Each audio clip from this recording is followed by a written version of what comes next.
5, 4, 2, 1, ceng ceng. Kembali dengan Yanis Journey di sini. Nah, teman-teman, episode perdana kali ini membuat saya sangat excited. Karena apa? Saya kedatangan bintang tamu yang spesial, muda, bertalenta, aktor, sutradara, selain penulis, ia juga penyair. Nah, itu tadi saya juga menyebutnya sebagai seorang influencer. Nah, pasti teman-teman penasaran dong. Kita langsung aja ketemu dengan Tio Ardianto. Hai Tio, gimana kabarnya? Alhamdulillah. Baik. Oh, baik ya Tio. Wah, ini kemarin saya melihat itu rambutnya agak gondrong. Ini baru potong atau gimana nih? Tapi kelihatan fresh banget gitu ya. Iya, Anak muda sekali ya. Oh iya teman-teman, Tio Ardianto ini juga seorang siswa yang kemarin baru saja lulus dari PKBM Omah Dongeng Marwah. Mungkin teman-teman itu ya pernah sekilas mendengar Omah Dongeng Marwah yang dibesut oleh Pak Hasan Auni Aziz yang lokasinya ada di Bae sana. Nah, untuk teman-teman kita langsung saja ngobrol lebih dalam kepada Tio. Tapi nih untuk Tio santai saja. Dan sebelum kita masuk ke obrolan yang lebih mendalam, ini kita langsung main ke game Choose One. Last time to choose one.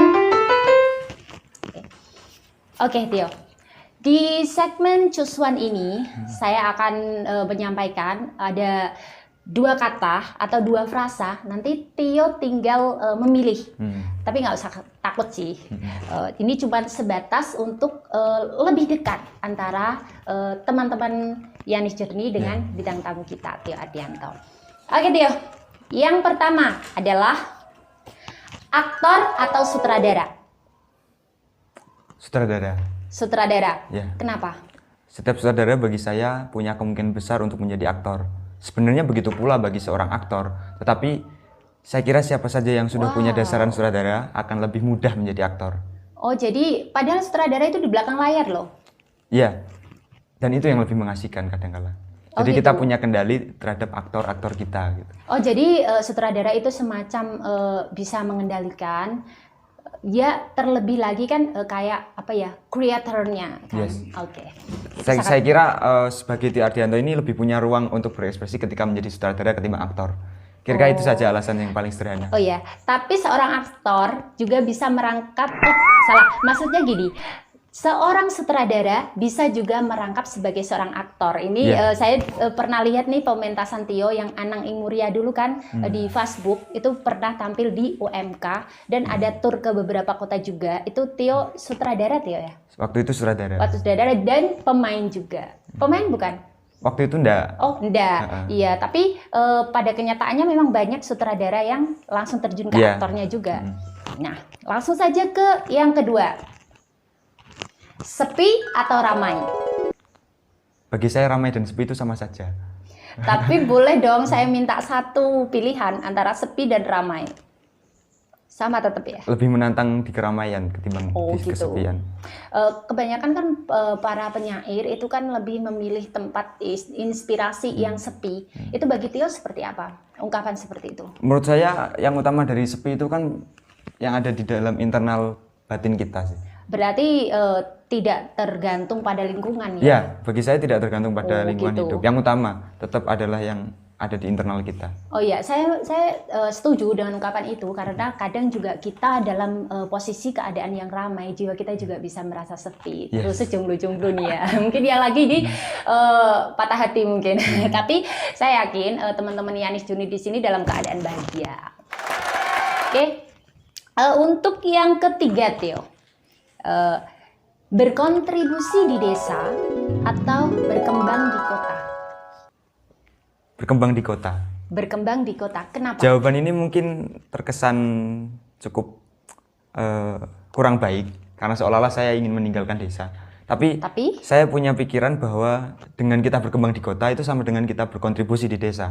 Oh, ini kalau kita berkontribusi di desa. Ini jawaban curang. Bukan. Kelihatan memilih satu, tapi nyatanya dapat itu juga. Saya kadang-kadang memang politis sekali sih. Itu nih, ini nih calon filsuf ya. Oh ya, ini juga untuk informasi teman-teman juga bahwa Tio ini baru saja diterima di Filsafat UGM. saya ucapkan selamat. Terima kasih Mbak. Oke, ini juga prestasi yang membanggakan buat Tio. Dan selanjutnya Tio, menulis atau perform? Menulis. Menulis? Yes. Kenapa nggak perform? Sebentar, perform dalam arti apa dulu? Kita membacakan puisi atau berbicara di depan umum? Lebih ke aktualisasi raga kita, jiwa. Berarti menulis? Iya, menulis. Oh ya. Karena di dalam menulis, saya lebih punya... Tar dulu. Ya, lanjut tak. Menulis atau perform? Menulis. Alasannya adalah menulis itu menghindarkan kita dari rasa kesepian. Jadi seberapapun kita sendiri di lingkungan luar kita masih punya hal untuk diajak dialog gitu. Bener gitu. Kalau ya, kita Tio? perform, memang terkesan ramai sih, tetapi kadangkala itu tidak mengembirakan. Tapi kamu juga seorang performer yang good banget juga deh. Terima kasih. Berarti lebih cenderung ke nulis ya, meskipun nggak menutup kemungkinan performnya juga act out gitu. Oke. Ini kan bukan berarti ketika Tio memilih salah satu ini berarti bukan yang salah satu enggak. Ini cenderung lebih yang mana? Nah, kalau alasan ekonomisnya ya menulis itu nggak usah pakai modal, Mbak. Sip. Tinggal di tempat sepi aja ya. Oh, tadi ramai juga bisa sih. Kalau di perform kan harus ada modal itu. Minimal modal apa saja lah, kan ada modalnya. Menulis kan tanpa modal. Iya, itu tadi lebih cenderung ke menulis. Dan yang kelima selanjutnya, ini teh atau kopi? Akhir-akhir ini saya suka teh. Teh. Padahal biasanya kalau seseorang yang halu-halu gitu, maaf ini bukan berarti Tio halu ya. Maksudnya kalau cenderung nulis gitu kan inspirasi sama kopi itu kan dua hal yang nggak bisa dipisahkan. Iya. Izin menanggapi itu ya Mbak. Siap. Saya tipe orang yang tidak suka bergantung pada objek sih, tidak bergantung pada benda. Atau bergantung pada persepsi gitu. Karena aku nggak suka sih kalau orang itu menulis harus agak ada kopi dan rokoknya dulu. Oh gitu. Saya itu sering dielok kayak banyak teman-teman sih, wong seniman kok gak ngerokok gitu. Tapi ini fun fact-nya adalah seumur hidup saya belum pernah ngerokok satu kali pun, Mbak. Satu hisapan pun belum pernah. Tapi ketika dihadapkan suatu keadaan di mana di dalam perkumpulan teman-teman Tio itu memang terpaksa harus kayak menghargai gitu. itu pasti. Menghargai pasti, tapi dengan tetap tidak merokok kayak gitu. Karena belum pengen aja sih sebenarnya. Oh gitu. Tapi berarti benar memang ya sebatang rokok pun itu belum pernah. Bukan sebatang, sehisapan pun belum gitu. Pernah seumur hidup. Wow, ini kalau saya punya adik cewek, wah udah pasti. Tapi Tio-nya mau atau enggak? Lanjut aja untuk yang ke-7. Otak kanan atau otak kiri? Saya pernah tes otak kanan dan otak kiri. Hasilnya seimbang. Seimbang. Antara otak kanan dan otak kiri. Jadi nilainya itu sama, Mbak, otak kanan dan otak kiri. Jadi jawaban ini saya kira cukup untuk menjawab itu.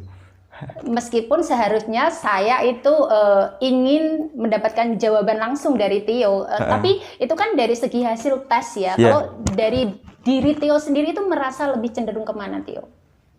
Meskipun dua-duanya ini bukan sesuatu yang kalau menggunakan otak kanan nggak mungkin otak kiri, kalau menggunakan otak kiri nggak mungkin otak kanan, kan nggak mungkin juga. Ketika saya berdialog dengan diri sendiri, itu lebih banyak otak kiri. Tapi ketika dialog dengan orang lain di luar diri saya lebih banyak otak kanan. Oh, gitu. Iya sih, memang dua-duanya. Nah, untuk teman-teman, ini adalah pertanyaan yang mungkin menarik. Yang terakhir adalah, jika nanti Tio dalam perjalanan menemukan sosok pelengkap, Tio cenderung memilih yang beauty atau smart? Smart itu bagian dari kecantikan, Mbak. Oh, ini lagi. Ini curang. Bener, ini obrolan yang curang. Harusnya ini, Tio ini ya. Harusnya kan antara dua pilihan itu cenderung satu yang terlihat. Tapi tadi ada beberapa jawaban yang Tio itu menjawab, tapi sekaligus dua-duanya gitu. Boleh dijelasin kenapa dua-duanya itu? Di zaman ini, kukira semua wanita itu berlomba-lomba menjadi cantik. Tapi mungkin beberapa lupa, atau mayoritas bahkan lupa untuk menjadi smart. Padahal untuk menjadi ibu itu tidak cukup untuk menjadi cantik. Oke lah, ibu yang cantik akan menghasilkan anak yang good looking gitu ya. Tetapi bukan smart main gitu, bukan pikiran yang cerdas yang dilahirkan. Berarti beauty menurut kamu itu adalah sesuatu yang nggak harus dipatok dari segi fisik ya? Meskipun enggak juga sih sebenarnya, karena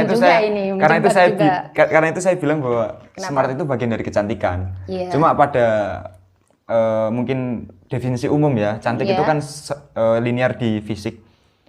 Saya kira itu hal-hal yang remeh dan setiap waktu bisa saja hancur sih. Berarti ini sama saja pertanyaan saya ini yang keliru, Tio. Harusnya antara beauty dan smart nggak boleh saya pisahkan dong ya. Saya kira lebih baik begitu. Ya oke. Oh ya teman-teman, untuk yang season Choose One di game ini tadi sudah dapat banyak sekali keterangan dari Tio ya, dan sudah cukup untuk mengenal siapa Tio sebenarnya. Tapi ada banyak hal yang perlu kita nanti bahas dan kita ngobrol lebih dalam lagi kepada Tio Ardianto lewat segmen Deeply Talk. Let's start Deeply Talk.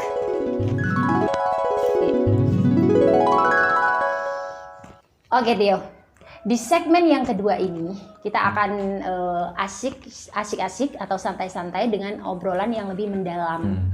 Di segmen Deeply Talk, saya akan menanyai Tio beberapa pertanyaan. Tapi nanti ini sekaligus sebagai informasi juga, di segmen Deeply Talk ini kan kita yang tahu Tio kan seorang yang muda, bertalenta, aktor. Nanti bisa jadi ada kejutan-kejutan yang kita nggak tahu. Oke, penasaran kan ya? Langsung saja, untuk yang saya tanyakan kepada Tio. Tio ini kan kemarin coba daftar ya Tio, jurusan fakultas itu ya, Fakultas Filsafat UGM. Nah itu menarik sekali menurut saya. Fakultas Filsafat itu adalah fakultas yang privilege buat saya, apalagi di kampus yang privilege juga, UGM. Nah kita kasih tepuk tangan dulu dong buat Tio. Terima kasih. Oke, nah kenapa sih Tio milih filsafat? Kenapa kok enggak di sastra atau perfilman? Karena saya tahu teman kamu Orion itu di perfilman ya, kalau nggak salah. Di teater. Ya itu kan lebih ke performance juga. Terus teman kamu yang Sakifa ini juga ada musik ya. Untuk Tio sendiri kenapa filsafat? Ini mungkin jawaban yang debatable ya Mbak. Jadi ini saya kira ruang terbuka untuk kita bisa berbagi pendapat. Tapi filsafat itu bagi saya satu-satunya, atau mungkin satu dari sekian lah. Satu dari sekian ya. Fakultas atau program studi yang paling universe. Universe istilahnya menyeluruh untuk hal apa? Kita sebut universitas. Lah, saya kira yang paling layak disebut universitas itu filsafat. Karena di dalam filsafat dia membicarakan segalanya. Ekonomi dibahas, pemerintahan dibahas, politik dibahas. Padahal kamu belum masuk biologi loh itu dibahas. Loh, udah mendalam kayak gitu. Taunya itu dari mana Tio? Saya kira kesadaran itu mudah untuk dipahami sih. Bukan sesuatu yang sulit dan hanya satu orang yang tahu, enggak gitu juga. Iya sih. Dan alasan lain juga sastra atau perfilman yang tadi Mbak Yani maksud itu bagi saya media gitu.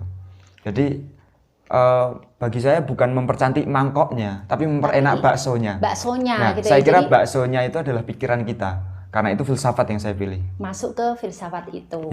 Oke, ini mungkin sesuatu yang nggak saya duga, karena saya malah menduganya Tio itu ke arah-arah yang mirip Orion gitu, kayak yang kalau enggak itu malah sastranya gitu loh. Tapi sastra kayaknya otodidak juga bisa kok ya Tio. Iya, tapi meskipun di fakultas itu juga ada yang lebih detail gitu. Saya kira sastra itu asal kita sergap dan setia untuk menulis, kita akan terasa kok. Banyak penulis yang mungkin gak lulusan sastra kok, saya kira. Oh ya, ini juga untuk kita ketahui bahwa kadang akademis seseorang itu juga enggak mempengaruhi dari segi tulisan. Oh maaf, ini juga bukan berarti ini sebuah mindset ya. Artinya banyak dari teman-teman kita, teman-teman penulis itu yang latar belakang pendidikannya ada yang SMP juga ada, SMA juga ada. Itu balik lagi kepada hal bagaimana ia mengasah diri, bagaimana ia serius dalam berlatih ya.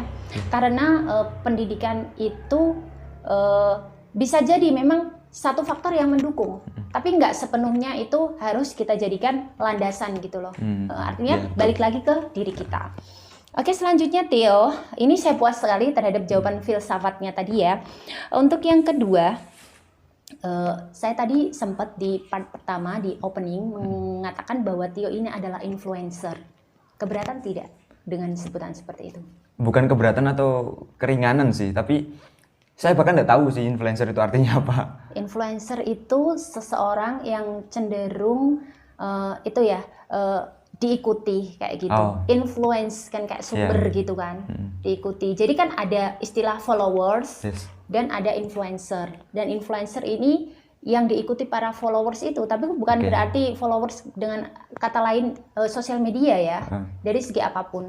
Kalau artinya itu mungkin benar dan mungkin salah, karena itu kan pengakuan yang datangnya dari luar. Tetapi saya juga enggak punya cita-cita untuk menjadi influencer sih, apalagi kok menjadi orang yang diikuti. Saya itu kenapa kalau dulu pernah berhenti main Instagram, itu satu-satunya alasan kan karena di Instagram itu ada followers. Dan saya bilang bahwa satu-satunya orang yang boleh kita ikuti itu Nabi.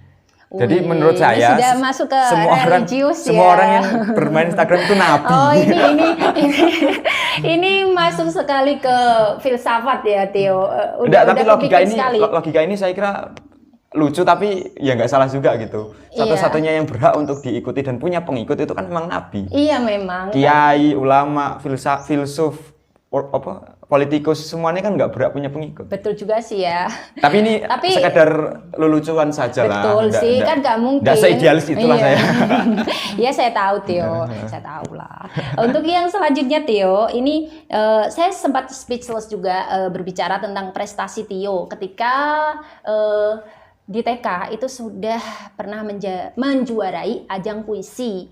Nah, untuk dari jeda antara TK sampai ke SMP, di ODM-nya SMP ya? SMP. Itu ada karya-karya lain atau di masa itu Theo stagnan, terus baru benar-benar terlecut semangatnya kayak gitu di ODM itu? Ada proses panjang selain di sastra sebenarnya. Dan ini fun fact sih, fakta yang mungkin unik. Saya kelas 5 SD itu juara 1 khotbah. Khotbah ya, kan se-Kabupaten Kudus. Wis. Jadi ini kayaknya belum banyak orang yang tahu gitu. Iya memang ya, ini spesial loh di Yanis Jurni. Jadi orang seberandal saya ini itu pernah jadi kiai kecil gitu, kiai cilik gitu. Yang imut, lucu, yang kayak gitu, alim kayak gitu ya Theo. Itu kelas 5 SD dan sebelum itu saya juga aktif di pramuka, di puisi juga, pembacaan puisi. Waktu itu juara saya lupa ya 3 atau berapa. Iya. Kelas saking 4. banyaknya ya. Enggak, saya sudah tak lupakan itu. Soalnya banyak lagi yang lebih. Oh ya Theo, untuk di tahun 2017 ini Theo juga membintangi film Mata Jiwa. Oh iya. Nah, itu juga waktu Theo SMP ya? SMP. Kalau nggak salah. Saya mau tanya Theo, kenapa dalam YouTube kamu itu menggunakan nama teologi? Ada filosofisnya kah? Itu supaya mudah diingat saja sih. Oh gitu, kayak Yanis Jurni ini ya. Iya, enggak ada alasan-alasan. Saya juga enggak pengen buat paham baru teologisme juga enggak. Iya, itu saya coba ini teologi kayak apa? tak pikir lebih ke ketuhanan atau apa gitu. Enggak juga. Enggak juga ya berarti juga. Ya. Tapi hebat loh. Ibaratnya kan kita dalam bermain sosial media untuk menyampaikan apa gagasan kita, apa ide kita juga berhak untuk membranding diri, dan mungkin itu adalah salah satu branding Theo ya. Untuk yang selanjutnya, Theo ini adalah lulusan dari PKBM Omah Dongeng Marwah. Mungkin ada yang pernah mendengar Omah Dongeng Marwah. Ini adalah sebuah pusat kegiatan belajar masyarakat di mana lulusannya mendapatkan paket C yang nanti digunakan untuk melanjutkan ke jenjang berikutnya. Dan boleh ini sharing ke Theo untuk menjadi seorang siswa Omah Dongeng Marwah. Ini sebenarnya nama Omah Dongeng Marwah ini privilege banget buat saya, Tio. Saya juga baru tahu kalau itu ijazahnya pakai C. Dan pakai C kebanyakan kan di mindset orang-orang kan cenderung lebih di belakang dari yang ijazah sekolah formal kayak gitu. Tapi seorang Tio Ardianto dengan ijazah pakai C seperti itu bisa masuk filsafat UGM. Dan bukan hanya Tio, Sakifa dan teman-temannya juga. Ini semacam pemahaman baru, mungkin bisa sharing, Tio. Saya kira stigma buruk ya, itu muncul dari masyarakat yang penuh kekhawatiran tentang masa depan. Jadi tidak sepenuhnya salah juga, karena memang basically pakai C itu baru mungkin ya di dunia pendidikan kita ketimbang sekolah formal. Sudah berapa tahun itu? Kalau Omah Dongeng Marwah sendiri sejak tahun 2018 menjadi 2017 menjadi sekolah non formal. Menjadi PKBM. Tapi sebelum itu Omah Dongeng Marwah sebagai sanggar. Sanggar, iya, saya tahu sanggar karena dulu pernah di UMK itu siswa-siswanya atau anak-anak yang ada di sanggar itu memenangkan kontes dongeng, dan saya bawa siswa saya. Mungkin saya kan sedang dalam tahap mengenalkan saja sih pada siswa saya, dan speechless sekali bisa bertemu dengan Omah Dongeng Marwah. Seberapapun paket itu ada yang menstigma, saya kira juga ada yang mengapresiasi dari masyarakat. Iya, dan ini benar sekali. Pemerintah itu, negara, saya kira juga sudah hadir untuk mengadilkan itu. Buktinya adalah saya bisa menjadi bagian dari Universitas Gadjah Mada. Nah, itu universitas yang bagi kita mungkin cukup sekaliber itu ya. Iya, itu privilege banget buat kita. Ya, saya kira ini bukti itu. Ini bukti bahwa paket C, ijazah paket C dan ijazah sekolah formal itu di mata hukum, di mata negara itu sama saja. Berarti outputnya juga nggak kalah dengan sekolah formal di bidang akademis, karena kita tahu untuk masuk ke perguruan tinggi itu nggak sebatas kecerdasan yang kayak emosional kayak gitu kan, yang lebih ke alam kan gitu, nggak, tapi lebih ke akademis juga dibutuhkan, dan ini Tio membuktikan. Nah, untuk teman-teman ketahui bahwa PKBM Omah Dongeng Marwah ini adalah besutan Bapak Hasan Auni ya, Bapak Hasan Auni. Sama Pak Edi juga. Ada lagi? Saya kira dua itu yang paling. Dua itu. Dan untuk Pak Hasan Auni dan Pak Edi, ini beliau berdua adalah idola saya dari segi literasi, dari segi pengalaman. Saya banyak sekali belajar dari beliau tentang tulisan-tulisan beliau ya. Dan saya senang sekali ya, yang hadir di depan saya adalah murid dari idola saya. Wah, ini sangat speechless juga tentunya. Nah, ini Tio, memang sih ya, kecerdasan itu kita tidak selalu berpatok pada kecerdasan pikiran, kecerdasan emosional juga.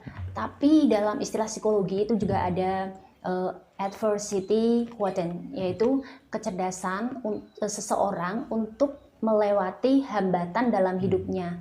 Dan ketika melewati hambatan dalam hidupnya itu menemukan sesuatu yang positif, menemukan sesuatu yang plus gitu. Mungkin ada nggak ya related-nya sama yang Tio alami di Omah Dongeng Marwah kayak gitu. Karena saya yakin, saya melihat itu masuk sekali dalam kriteria kecerdasan itu, yang adversity itu. Kecerdasan saya kira itu hanya soal siapa yang lebih dulu pernah. Lebih dulu pernah. Jadi atau lebih dulu tahu. Jadi siapa yang lebih tahu, lebih dulu tahu, lebih dulu pernah, di mata masyarakat dia akan dianggap lebih cerdas gitu. Jadi apa yang kemudian saya alami di ODM ya memperbanyak kesulitan, memperbanyak hambatan itu supaya nanti outputnya juga saya lebih dulu pernah menghadapi hal-hal semacam itu. Nah, ini menarik sekali, agar lebih dulu pernah gitu ya Tio. Dan untuk Tio, pernah tidak merasa insecure atau kekurang nyamanan terhadap keadaan Tio? Dari segi apa aja, ketika sekolah atau berkarir atau sampai dewasa ini? Saya kira insecure itu pasti ada di setiap manusia. Lebih cenderung ke ketika menghadapi apa, Tio? Tapi sebagai orang yang mungkin di ODM ya, di ODM itu kan kami dipacu untuk selalu percaya diri dengan segala keterbatasan yang kita punyai. Dan itu yang kemudian membangkitkan kepercayaan dirian. Jadi kalau misal dibandingkan antara insecure sama percaya diri, saya kira kok sampai hari ini lebih banyak percaya dirinya timbang insecure. Insecure itu paling kalau di kamar sendirian gitu. Tapi kalau bertemu orang ya percaya diri gitu. Terlebih Tio memiliki formula bagaimana memanage insecure itu ya. Iya.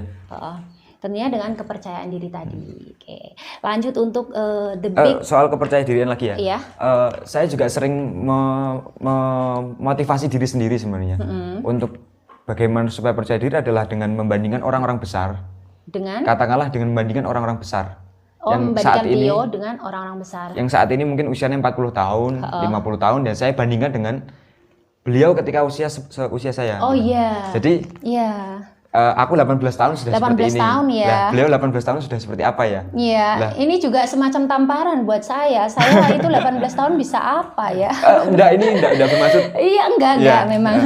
Tapi, ya sih, tapi maksudnya dengan ini kita bisa menjadi punya harapan yang besar gitu. Nah, itu. Kalau 18 tahun saya sudah seperti ini, harusnya saya lebih giat lagi nih supaya saya bisa melampaui orang-orang yang besar tersebut gitu. Berarti semacam kayak lecutan kayak gitu ya, Tio. Kayak the big anxiety kamu atau kecemasan terbesar. Ada tidak? Kecemasan terbesar atau sudah diwakili dengan pertanyaan yang insecure tadi? Ini justru pertanyaan yang paling sulit dari yang pernah Mbak Seni sampaikan hari ini. Ya, soalnya kan ada kecemasan misalkan mau perform atau apa itu ada itu juga masuk anxiety juga. Tapi selain itu juga ada anxiety gini, cemas. Mungkin selama ini Tio kan menjadi anak didik dari Pak Hasan Auni kan. Beliau kan memiliki nama yang besar kayak gitu. Pernah nggak Tio merasa ini lebih masuk ke insecure tadi juga, tapi yang anxiety juga kayak cemas. Oke, untuk Tio sendiri kan ini yang kita tahu adalah anak dari Pak Hasan Auni, bukan berarti anak biologis. Anak didik ya Tio maksudnya. Itu pernah nggak Tio ada bayang-bayang semacam kayak Tio ini keterima di karyanya, misalkan karyanya dimuat atau apa kayak gitu, terus ada stigma dari orang-orang atau dari kawan-kawan, pantesan aja itu kan anaknya Bapak Hasan Auni kayak gitu. Pernah nggak ada kayak insekuritas seperti itu? Sebagai anak ideologis ya, bukan anak biologis. Iya. Soalnya di beberapa momentum itu saya dikira anak biologisnya Pak Hasan gitu. Entah karena apa. Ya mungkin karena sering nge-tag juga. Mirip ya enggak kan gitu. Perhatiannya juga banyak mungkin, sekali, bagus sekali gitu. Tapi bayang-bayang itu saya kira wajar sih. Karena memang kenyataannya saya banyak belajar dari beliau, termasuk dari Pak Edi Supratno. Iya, Pak Edi juga. Kesadaran-kesadaran tentang kearifan lokal itu juga saya temukan di ODM bersama Pak Hasan dan Pak Edi. Tapi saya kira sebenarnya itu kenapa Tio? Ada banyak orang tua yang berperan juga dalam kehidupan Tio. Orang tua, ibu, bapak maksudnya? Ya, itu dan orang-orang tua yang lain. Pak Hasan kan saya anggap juga orang tua, Pak Edi. Saya bilang ini sebagai cangkok kehidupan. Jadi anak muda yang keren, yang melampaui batas dari kemudaannya, itu anak yang berhasil mencangkok pengalaman dari orang-orang tua. Ini perlu kita catat teman-teman ya. Saya mencangkok pengalaman itu dari Pak Hasan, Pak Edi, almarhum Pak Jumari, Pak Mukti dan banyak. Pak Jimat juga. Pak Jimat, banyak nama-nama yang saya kira layak untuk disebut sebagai orang yang entah secara sadar atau tidak memang saya mencangkok dari beliau. Dan kita menganggapnya beliau adalah orang tua ya. Ya, saya anggap beliau itu orang tua yang penuh kasih sayang, penuh kearifan dan penuh pengalaman gitu. Saya kira kenapa orang-orang hebat berumur panjang itu supaya anak muda punya kesempatan untuk mencangkok itu semua gitu. Dan Tio dalam proses mencangkok juga ya. Iya, saya mencangkok memang. Mungkin saya bisa belajar dari filosofi Tio ini ya. Dan mencangkok itu halal ya. Halal. Mencangkok itu halal. Iya, halal. Pohon itu kan memang dicangkok itu ya enggak apa-apa. Iya kan dengan mencangkok bukan berarti kita mematikan hidupnya kan. Iya, justru kita mendapatkan sesuatu atau pertumbuhan baru dari individu dari tumbuhan baru itu yang kita cangkok tentunya. Dan untuk Tio ini kan pernah dinobatkan sebagai peserta penyair Nusantara, pertemuan penyair Nusantara yang termuda yang diadakan di Kudus. Nah itu itu benar-benar buat saya bangga juga di Kudus. Nah, itu pernah nggak Tio ada yang bertanya itu kok bisa sampai progres sedemikian rupa kayak gitu? Itu 2019 ya Mbak, Iya, berarti 2019, 2 tahun yang lalu. 2 tahun yang lalu. Waktu itu saya 16 tahun. Iya, Dan saya lihat Tio masih kecil ya? iya masih kecil, pakai sarung, pakai peci ya Tio. Iya, itu Iya. bagian kayak waktu itu saya pulang dari TPQ Mbak. Oh gitu, habis ngajar berarti. Enggak, habis belajar. Belajar. Enggak. Kira-kira gini. 2 tahun itu progres yang memang 2 tahun lalu itu memang progres yang cukup apa ya, mengharukan sih Mbak, karena tidak pernah menyangka akan menjadi bagian dari Pertemuan Penyair Nusantara, satu event internasional yang begitu bergengsi saya kira. Banyak sekali, ada Abah Zawawi, Kiai ada Mustafa Pak Bisri, Sutarji, ya, Eyang Sutarji, juga. Gus dan sebagainya. Lah itu sebenarnya penobatan yang termuda itu tidak secara official disampaikan ketika acara. Iya benar. Ini juga perlu saya sampaikan karena kenyataannya memang begitu. Kenyataannya Saya seperti itu. disebut sebagai penyair termuda itu kan setelah Pak Hasan menulisnya, kemudian orang-orang mengamininya. Bukan karena apa, karena memang itu kenyataannya. Dan dari look-nya kan memang Tio juga kelihatan termuda sekali gitu. Waktu itu 16 tahun dan usia-usia yang kemudian ikut di situ kan puluhan-puluhan tahun, Mbak. Sepuh-sepuh kalau saya bilang. Iya. Termasuk Mbak Yani kan? Kalau saya gimana dibilang setengah tua atau tapi saya menolak tua, benar menolak tua. Ini bukan berarti menolak tua dalam segi fisik ya, artinya berapa usia kita, kalau kita tetap berkarya, semangat kita juga muda terus itu. Untuk Tio, ngomong-ngomong tentang Pak Jumari HS, itu juga ada proyek antologi puisi bersama untuk mengenang almarhum beliau, dan dia juga didukung oleh Pak Jimat sama Pak Mukti juga ada. Terus yang nggak kalah penting ini adalah tokoh besar yaitu Mas Sosiawan Lea. Pak Lea. Ini menarik sekali. Tio bisa bergabung dalam bagian dari mereka seperti itu. Ini perlu saya sampaikan juga ya Mbak, bahwa agenda itu sebenarnya Tio diajak oleh beliau sebagai yang beliau menganggap Tio ini orang yang lincah. Iya. Jadi untuk mengimbangi kesibukan beliau, diperlukan orang yang lincah, dan waktu itu Tio yang dipilih. Jadi bukan Tio yang ngajak beliau gitu, bukan, karena Tio juga nggak berdaya kalau ngajak beliau. Tapi kan gini Tio, pasti ada satu alasan kenapa beliau itu mengajak Tio. Kayak gitu kan, mungkin dari segi kredibilitas atau karya-karya yang pernah Tio telurkan gitu. Dan untuk Tio ini dulu juga pernah mencetuskan, atau mungkin nanti bisa disampaikan itu dari Tio sendiri atau dari yang membawahi naungan itu Jarum Foundation ya, yang Kemah Sastra Kudus itu. Oh, Kemah Sastra Kudus. Itu saya adakan bersama-sama dengan Mas Arvin yang Facebook itu, dengan teman-teman seperti Eka, Vira, dan banyak nama-nama yang layak disebut, cuma tidak mungkin saya sebut satu persatu karena saking banyaknya yang mendukung acara itu. Tapi secara official acara itu tidak sepenuhnya didukung Jarum Foundation juga. Oh gitu. Karena itu acara bersama yang yang dananya itu dari kita dan untuk kita gitu. Oh gitu Tio. Dan sepenuh kegiatan itu juga dibiayai secara mandiri. Dari penjualan buku, kaos dan sebagainya. Ini bukunya, dan menarik sekali dari acara yang Tio gawangi, artinya Tio bersama kawan-kawan gawangi itu sudah menelurkan satu buku. Dan menariknya lagi di dalam buku ini ada karya teman Tio juga. Omah Dongeng Maurah juga ya? Omah Dongeng Maurah juga. Eka Retno DP. Dan dalam puisinya Amu Wisanggeni ya, di sini ada. Itu Tio pentaskan dan menjuarai, kalau nggak salah, Festival Baca Puisi Penerbit Erlangga, benar? Betul. Wah, itu kenapa Tio memilih buku ini sendiri? Memilih puisi dalam buku ini, gitu?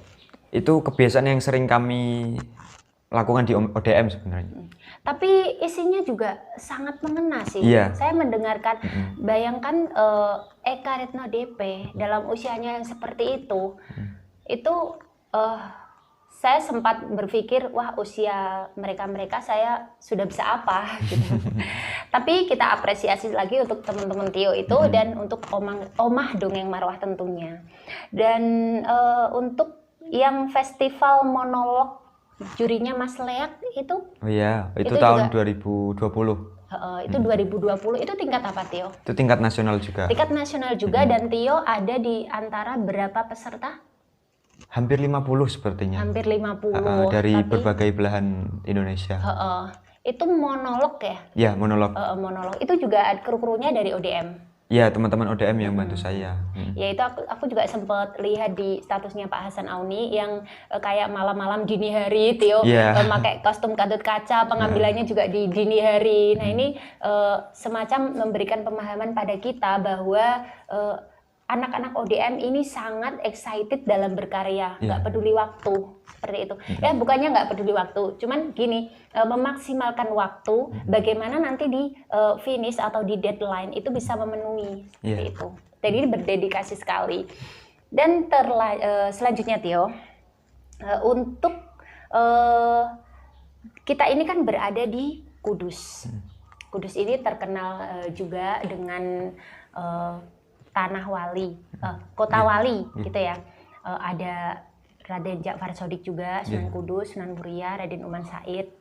Itu kan kita ini dalam masyarakat Kudus kan ada istilah tabu dalam mengangkat cerita Dewi Nawangsih dan Bagus Rinangku kan, di mana beliau ini adalah anak Sunan Muria yang terlibat asmara. Tapi nih menariknya Tio mengangkatnya dalam sebuah drama di Facebook juga. Itu perjalanannya bagaimana? Ini menarik sekali. Itu perjalanan panjang sebenarnya. Dan seperti yang tadi saya bilang, kesadaran untuk mengangkat kearifan lokal yang saya temukan di ODM itu yang menjadi alasan utama sebenarnya. Jadi di ODM kan kita sudah banyak lah mengangkat cerita-cerita rakyat seperti Macan Putih Muria, seperti Sendang Judo, Macan Putih yang perjuangan itu ya. Ya, waktu itu film. Dan banyak lain lagi. Dan waktu itu kami tertarik mengangkat Nawangsih dan Rinangko karena ini kayak kisah Kudus yang paling milenial nih, karena hubungannya pada soal asmara. Asmara ya, tapi bisa dituangkan dalam teatrikal yang menarik. Ya, gitu. Dan soal tabu itu sebenarnya memang tabu ya, ini ya itu kami mengalami berbagai kejadian yang ada banyak yang kamu yakin po ngangkat kisah ini karena gitu. Tabu, karena ada resiko-resiko yang mungkin dibahas secara gaib gitu. Tapi kami merasa bahwa pengangkatan ini sesuatu yang tidak merugikan banyak orang gitu. Atau bahkan tidak merugikan sama sekali gitu. Bagi kami ini sesuatu yang perlu didukung dan ini sesuatu yang baik gitu. Ini bibit yang perlu ditumbuhkan di Kudus, di mana orang kita di luar sana ada Laila Majnun, ada Romeo and Juliet, dan Indonesia atau Kudus ini punya Rinangko dan Nawangsih. Gitu. Kenapa nggak diangkat? Kenapa yang gitu, diangkat nggak ini? Orang sudah penuh kepalanya dengan Romeo and Juliet, masa nggak kita penuhi juga dengan Rinangko Nawangsih? Dan saya harap, saya nggak bilang bahwa itu kemudian memulai kesadaran kearifan lokal ya, tapi saya harap setelah keberanian ini terwujudkan dalam sebuah drama, itu diikuti dengan keberanian-keberanian lain sih. Ya, dan tentunya dari apa yang Tio pentaskan itu kita juga mendapatkan pelajaran bahwa ada nilai positif dari keseluruhan pementasan itu Tio. Ya, oke, itu aplaus sekali. Dan untuk Tio, saya lewat channel ini mau mengucapkan terima kasih untuk Pak Iwan Pranoto. Itu sesepuh kita juga ya. Tapi belum juga sepuh sih. Pak Iwan Pranoto ini yang pernah mengantarkan saya dan Tio untuk belajar literasi dengan MH Ainun Najib Banun di Jogja. Dan lewat obrolan itu saya memang agak berat kalau mikir filsafat, tapi waktu perjalanan ini menariknya, waktu perjalanan ke Jogja sana, saya di belakang itu tertidur sampai kayak gak ada nyawanya, dan di telinga saya itu masih Tio kayak bincang filsafat terus. Sebegitu menarik, apakah filsafat di mata Tio? Filsafat itu kan satu ilmu yang sejak Nabi Adam lahir itu sudah ada gitu. Karena filsafat itu kan pada soal pemikiran. Iya. Nah, menurut saya kenapa kok filsafat menarik ya karena itu yang menjadi keniscayaan kita gitu. Iya. Kita nggak mungkin lahir tanpa pikiran gitu. Dan seseorang itu bermartabat ya lewat pikirannya gitu.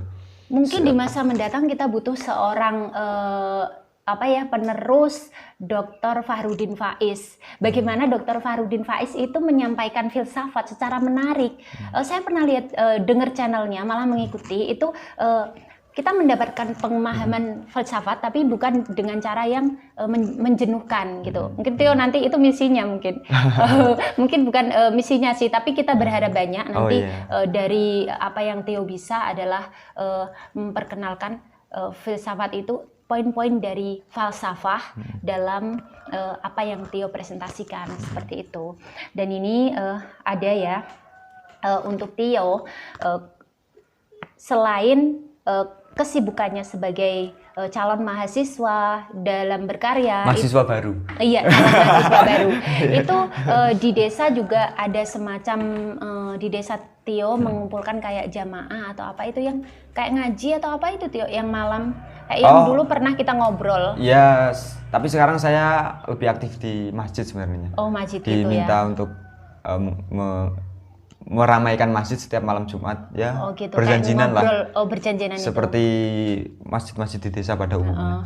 Berarti ini Tio kan selain langkahnya sudah kesana masih tidak meninggalkan apa yang menjadi keniscayaan bahwa ya harus berkontribusi untuk desanya juga.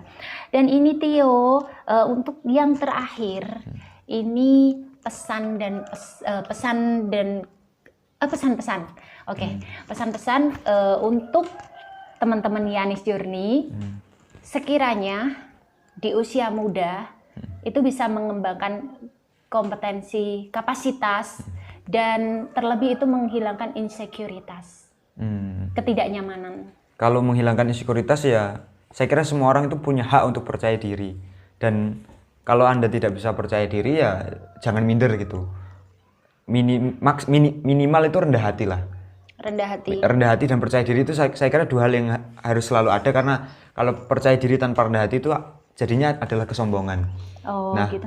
Untuk motivasi kepada anak-anak muda yang sebaya dengan saya kira mari kita temukan hal-hal yang di sekitar kita yang bisa membuat diri kita terupgrade, menjadi diri kita grow up gitu, secara kualitas mindset, secara kualitas batin dan apa saja, karena sesungguhnya di dunia ini itu begitu luas ilmu dan siapa yang paling bersemangat menemukan adalah yang pasti menemukan, insya Allah.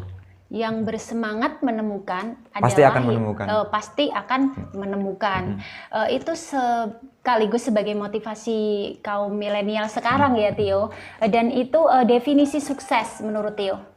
Ini untuk pesan juga untuk teman-teman. Definisi sukses menurut Tio itu apa? Definisi sukses bukan kita melihatnya di segi finish, tapi dalam perjalanan definisi sukses. Mungkin sukses yang paling layak untuk disebut sukses ya menjadi diri yang versi terbaik. Gitu. Jadi kalau saya Tio ya menjadi Tio yang terbaik, kalau Mbak Yani ya menjadi Mbak Yani yang terbaik. Ya sesuai Mbak Yani dan sesuai Tio gitu. Nggak mungkin terbaiknya Tio itu sama dengan terbaiknya Mbak Yani. Iya tentunya. Jadi pencapaian itu saya kira variabel yang sangat berbeda dengan pencapaian orang lain. Tapi saya kira poin pertama yang harus kita jadikan landasan untuk sukses adalah kemanfaatan. Kemanfaatan itu jadi kata kuncinya, itu kenapa ya, Tio? Setiap saya ditanya cita-cita, saya selalu menjawab orang yang bermanfaat, apapun bentuknya. Karena sebaik-baik manusia adalah yang bermanfaat katanya. Iya, kalau seorang mendefinikan sukses harus pengusaha besar, mana mungkin ada petani, ada peternak kan kayak gitu. Jadi kayak kesinambungan itu nggak ada ya Tio. Jadi saya setuju sekali dengan apa yang Tio sampaikan. Nah untuk teman-teman Yanis Journey, mungkin kita sudah mendapatkan banyak sekali input dari apa yang Tio sampaikan tadi. Dan untuk Tio ini ada di Instagram dengan apa Tio? Instagram halaman Instagram. Tio Ardianto. Tio Ardianto di YouTube-nya Teologi. Di YouTube Teologi. YouTube Teologi. Nanti teman-teman yang kepo bisa di buka juga di Facebook. Kalau Facebook Tio Ardianto ya. Saya lebih aktif di Facebook sih Mbak Yani. Iya, aktif di Facebook dan lewat Facebook Tio kita mendapatkan banyak pelajaran, banyak pemahaman.